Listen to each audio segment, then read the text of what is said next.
Assalamualaikum warahmatullahi wabarakatuh. Kali ini Mimin akan membahas komik baru yang berjudul YouTuber yang menjadi pawang dari para monster beracun. Cerita ini menceritakan tentang Soryong yang merupakan seorang YouTuber di kehidupan sebelumnya. Namun dia tewas karena digigit oleh ular Black Mamba. Dan di kehidupannya yang baru, dia bergabung dengan Kelantang dan berkeinginan untuk melihat monster beracun di dunianya yang sekarang. Komik ini bergenre action, fantasi, dan juga material arts. Dan tak perlu berlama-lama lagi, mari saja kita mulai ceritanya. Soryong, aku sudah mendengar semuanya dari Hua. Jadi kau akan diperlakukan sebagai menantu. Tapi tentu saja, pernikahan akan dilakukan saat kau sudah memasuki usia dewasa. Baik Museong dan juga menantunya, mereka juga sangat senang dengan keputusan ini. Soryong berkata di dalam hati, apa yang sebenarnya terjadi? Bukankah harusnya ada syarat untuk pernikahan ini? Dan apa mereka menerimaku tanpa melakukan diskusi? Tapi kurasa lebih baik aku mengikuti suasananya. Soryong, sebelum kau bisa mempelajari potion art Kelantang, ada sesuatu yang harus kutunjukkan padamu. Itu adalah Aula 10,000 Potion, dan kujamin kau pasti akan menyukainya. Lalu sekarang cerita berganti di tempat yang berbeda. Museong memberitahu, kami sudah menantikan momen ini ketika kau menjadi anggota keluarga Tang dan mengambil langkah pertama ke Aula 10,000 Potion. Dan ini adalah tradisi bagi seluruh keluarga. Namun dengan penuh semangat Soryong memberitahu jika dia juga menantikan hal ini. Namun dia juga berkata di dalam hati, Aula 10,000 Potion, pasti itu tempat di mana 10.000 jenis racun berada. Namun sesaat, matanya teralihkan ke Hua. Sungguh menawan, orang bilang wanita paling indah saat dikagumi dari samping. Dan aku seperti sedang melihat seseorang yang sedang melakukan photoshoot. Namun Cheol-san dan juga istrinya yang menangkap bahasa Soryong sedang memandangi anak mereka. Mereka pun langsung tertawa melihat perkembangan hubungan kedua anak itu. Anak muda, kau terus memandangi wajah putriku. Sekarang dia wanitamu, tapi kau terus memandanginya tanpa lelah. Sekarang cerita lewat ke beberapa saat kemudian. Di sebuah tempat, ada 3 orang yang menjaga sebuah gerbang. 2 di antara mereka memiliki postur tubuh yang sangat kekar dan juga berotot. Namun salah seorang memberikan salam kepada pemimpin klan dan juga pemimpin agung. Cheol-san memberitahu, segera bukakan gerbangnya. Aku datang untuk menunjukkan Aula 10,000 Potion pada menantuku. Dan sesuai dengan perintah, pria yang memberikan salam berteriak dan menyuruh kedua orang kekar itu untuk segera membuka gerbangnya. Namun hanya untuk membuka gerbang ini, 2 pria kekar itu harus berusaha dengan sangat gigih dan juga telah menghabiskan banyak stamina hanya untuk melakukan hal itu. Cheol-san memberitahu, gerbang baja itu dibuat dari baja kunyu yang berasal dari hutan belantara di selatan. Dan membuka gerbang ini, itu sudah dianggap sebagai kehormatan besar. Dan ini adalah tempatnya, tempat harta karun di mana Kelantang Sichuan menyimpan semua racunnya. Ini adalah Aula 10,000 Potion, ruang dari 10.000 racun. Racun disimpan juga dengan hati-hati, dipisah menjadi pergolongan, seperti racun pelumpuh, racun tidur, dan masih banyak lagi. Hua, bagaimana jika kau jelaskan padanya? Kurasa dia akan lebih senang mendengar langsung darimu. Mendapatkan tugas seperti itu membuat muka Hua memerah dan juga tersipu malu. Dan setelahnya, dia menarik tangan Soryong dan segera pergi ke tempat yang lain. Melihat Hua yang menjelaskan banyak tipe racun ke Soryong, itu membuat para orang tua tertawa dengan perkembangan hubungan di antara mereka. Hua membuka sebuah laci dan mengambil sesuatu. Soryong ambillah ini. Namun Soryong merasa jika benda yang ada di tangannya itu seperti Tiger Bean.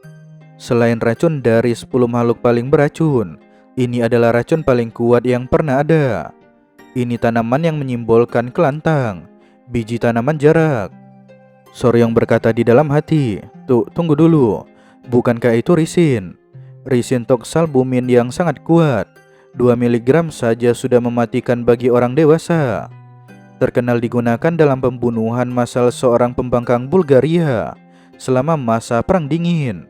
Dan bukankah ini racun yang 100.000 kali lebih kuat dari sianida?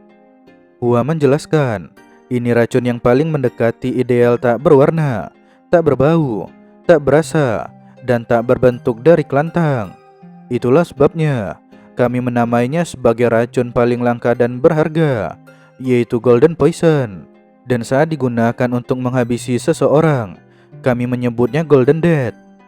Soryong ingat baik-baik, racun yang paling kuat bukanlah racun yang menimbulkan penderitaan paling besar atau menyebabkan kematian paling mengerikan. Racun terkuat adalah yang bisa menghabisi secara diam-diam, dengan cepat, dan tanpa meninggalkan jejak. Poison Art kelantang juga berjuang untuk cita-cita itu, senyap dan juga mematikan. Soryong langsung terkejut. Dia malah jadi berpikir, jika kelantang itu sebenarnya adalah klan assassin. Museong mendekat. Kurasa sudah cukup untuk saat ini. Sekarang ayo kita lihat makhluk beracun yang sangat ingin kau temui. Kalau kau sangat tertarik, kau bisa mengurus mereka sendiri. Namun sebelum beranjak dari sana, Gupai datang dengan nafas yang terputus-putus. Pemimpin, Anda perlu segera pergi menuju pavilion Black Tortoise. Ada 2 masalah yang sedang terjadi. Pertama, obat yang kita kirim ke pemimpin kota Sichuan itu tidak memiliki efek yang diinginkan, dan dia mengirimkan surat komplain. Meski Gupai tidak mengatakannya, tapi melihat mata pria itu, Soryong mengetahui jika masalah kedua ada sangkut paut dengan dirinya. Namun Museong sadar jika rumor sudah menyebar. Kita akan pergi ke sana, dan menantu, kau juga ikut bersama dengan kami. Lalu sekarang cerita berganti di pavilion. Melihat pemimpin yang telah datang, beberapa orang langsung protes. Mereka bertanya, kenapa pemimpin membuat keputusan besar sendirian? Dan ada juga yang bertanya, bagaimana bisa pemimpin memilih anak yatim piatu yang tidak jelas asal-usulnya untuk menjadi pasangan Hua? Cheol-san menjadi marah. Apa yang barusan kalian katakan? Yatim piatu yang tidak jelas asal-usulnya? Apa kalian berani menghina menantuku? Namun ketika beberapa orang masih berani mengatakan bahwa yang mereka katakan itu adalah sebuah fakta, Museong langsung turun tangan dan memberitahu bahwa semua itu adalah keputusannya. Namun tetap saja, para tetua meminta Museong untuk berbicara pada Cheol-san. Bagaimana bisa mempercayakan pengurusan Aula 10,000 Potion pada orang luar yang kemampuannya belum terbukti? Namun Hua merasa tidak enak dengan kejadian ini. Terlebih lagi ini juga membawa nama Soryong. Dan setelahnya, wanita itu langsung meminta maaf. Soryong mengelakkan nafas dan berkata di dalam hati, aku sudah membuatnya cemas. Tapi Nona Hua, kau sama sekali tidak perlu meminta maaf. Maaf jika aku mengganggu percakapan kalian. Tapi karena masalah berasal dari kurangnya kemampuanku. Apa kalian akan puas jika aku memperlihatkan kemampuanku dan membuktikan diri pada kalian para tetua? Dan sebagai contoh, aku akan menyelesaikan masalah dengan pemimpin kota Sichuan. Soryong berkata di dalam hati, aku bukan tipe orang yang maju dan membuat keributan.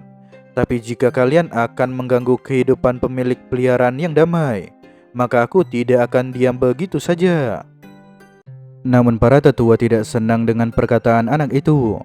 Ada yang mengatakan, beraninya anak muda seperti Soryong mengganggu saat para tetua sedang berbicara. Dan ada juga yang mengatakan, inilah sebabnya mereka menyarankan seseorang dari klan besar dan juga terhormat yang lebih baik menjadi menantu pemimpin klan. Namun Soryong sudah sangat kesal dengan sikap para orang tua itu, karena semakin mereka berbicara, ucapan mereka semakin menjadi aneh. Dari apa yang ku dengar, kalian masih menolak mengakuiku sebagai menantu Kelantang. Dan jika begitu, kalian masih menganggapku sebagai seorang tamu. Terlebih lagi, aku sudah menyelamatkan putri Kelantang yang berharga, dan juga mengalahkan Blood Hand raksasa Tak Unyang, dan juga menyelamatkan hidup pemimpin klan. Dan apa memang etiket Kelantang untuk menghina tamu dan penyelamat mereka? Setelah disekak oleh Soryong, para ketua ini tak berani lagi berbicara dan mengatakan jika mereka sudah bicara tanpa lebih dulu memikirkannya. Namun Museong kagum dengan kemampuan Soryong. Hanya dalam waktu beberapa menit, anak itu bisa mengalahkan para ketua dan juga membuat mereka kehilangan nyali. Namun ada tetua yang meragukan jika anak muda itu berhasil mengalahkan Tak Unyang. Namun setelah itu, Cheolsan mengeluarkan buku bela diri peninggalan Tak Unyang. Dan seketika, itu membuat para tetua yang menentang menjadi terkejut. Dan setelah melihat keaslian dari buku tersebut, para tetua yakin jika yang mereka pegang adalah buku peninggalan Sekte Blood. Namun Cheolsan meminta menantunya untuk mengeluarkan spot Centipede. Paham dengan maksud ayah mertuanya, Soryong meminta anak-anak kelabang itu untuk keluar. Sesaat setelah dia mengetuk-ngetuk bajunya, seketika terlihat ada pergerakan dari dalam sana. Dan tak lama kemudian, anak-anak kelabang yang sangat ramah keluar dari balik baju Soryong. Namun para tetua mengira jika anak kelabang itu adalah Yellow Spot Centipede. Namun Cheolsan meluruskan, mereka keturunan dari Blue Spot Centipede dan menantuku yang merawat mereka. Apa kalian akan percaya jika ku katakan para makhluk itu membunuh Tak Unyang dengan menggigitnya hingga tewas? Karena kalian menolak mengakui dia sebagai menantuku, kurasa kita akan tetap memanggilnya sebagai anak muda. Namun Soryong ikut dalam sandiwara ini. Tetua coba pikirkan lagi. Jika tidak, maka kalian akan berakhir sama seperti Tak Unyang. Namun para ketua paham dengan maksud anak muda itu. Mereka mengatakan, siapa yang bilang jika tidak mau mengakui anak muda itu? Dan ada juga yang mengatakan, selalu ada proses pada semua hal. Dan karena proses itu harus dilewati, wajar saja jika mereka merasa ragu. Sekarang kesampingkan masalah soal menantu kami. Tapi kenapa dia tidak bisa memasuki aula 10,000 Potion? Salah satu tetua memberitahu jika anak itu belum sepenuhnya menjadi bagian dari keluarga. Dan bagaimana bisa mempercayakan aula 10,000 Potion pada anak muda yang bahkan belum mencapai usia dewasa? Jika itu masalahnya, maka solusinya sangat sederhana. Soryong, bisakah kau menunjukkan kemampuanmu? Tentu saja. Untuk menunjukkan jika aku layak menjadi bagian dari Kelantang, maka aku akan melakukannya dengan cara Kelantang, yaitu dengan menggunakan racun. Namun para tetua menjadi panik dan bertanya, apakah anak itu akan meracuni pemimpin kota Sichuan? Karena masalah ini bukan soal menghabisi nyawa orang, tapi untuk mengirimkan obat kepada pemimpin kota. Lalu sekarang cerita berganti ke esokan hari. Ujian tetaplah ujian. Dan mulai hari ini kau akan mempelajari seni bela diri Kelantang, yaitu teknik Five Venom Returning. Prioritas Kelantang adalah soal praktek, jadi kau akan mempelajari skill yang dapat langsung digunakan dalam situasi nyata. Setelah mengeluarkan sebuah gulungan, secara tiba-tiba, di dalam gulungan itu terdapat berbagai macam jenis senjata. Kita akan mulai dengan senjata lempar rahasia, jarum, koin, anak panah kecil, bubuk, dan juga belati. Ada banyak senjata rahasia yang lain, tapi sebagian besar bisa dikategorikan menjadi 5 tipe ini. Sekarang apa kau tahu apa yang paling mudah dan sulit untuk digunakan? Soryong menjawab, untuk yang paling mudah, kurasa belati atau pisau lempar. Dan yang paling sulit, mungkin itu bubuk, karena harus menyebarkannya dengan benar. Belati memang yang paling mudah untuk digunakan, tapi yang paling sulit bukanlah bubuk, melainkan jarum. Karena benda ini kecil dan tipis, sehingga sulit untuk dilemparkan. Kau juga harus selalu mengingat di posisi mana kau melemparkannya. Setelah itu Museong mengambil kuas dari balik bajunya, dan kemudian mencabut kuas dari tangkainya. Dan tak lama setelah itu, dia melemparkan kuas itu ke atas langit. Namun secara tiba-tiba, ratusan helaian kuas menjadi sebuah jarum yang telah berisikan energi Ki. Dan dengan lesatan yang sangat kuat, jarum-jarum itu langsung turun dan menancap di atas lantai. Kelantang memiliki teknik senjata rahasia, yaitu Sky Absorbing Flower Rain. Ini adalah teknik di mana ratusan bahkan ribuan jarum turun seperti hujan bunga dan menutupi area sekitar. Kakek, jika seluruh arena dipenuhi jarum, bukankah sulit untuk bergerak? Perkataanmu memang benar. Itulah sebabnya kau harus mengingat posisinya, agar kau tidak menjadi korban dari teknikmu sendiri. Tunggu dulu, jadi aku juga harus mengingat semua posisi jarum yang musuh tangkis atau jarum yang keluar jalur. Benar, dengan 5 Potion Body, maka kau harus mengingat setidaknya 100 posisi. Dan saat Hua mencapai 10 Potion Body, dia bisa mengingat sekitar 1000. Lalu sekarang cerita berganti di tempat yang berbeda. Saat ini Soryong sedang terbaring lemas. Namun tak lama setelah itu, Hua datang menghampirinya. Namun Soryong bingung dengan penampilan Hua dan bertanya pakaian apa yang digunakan oleh wanita itu.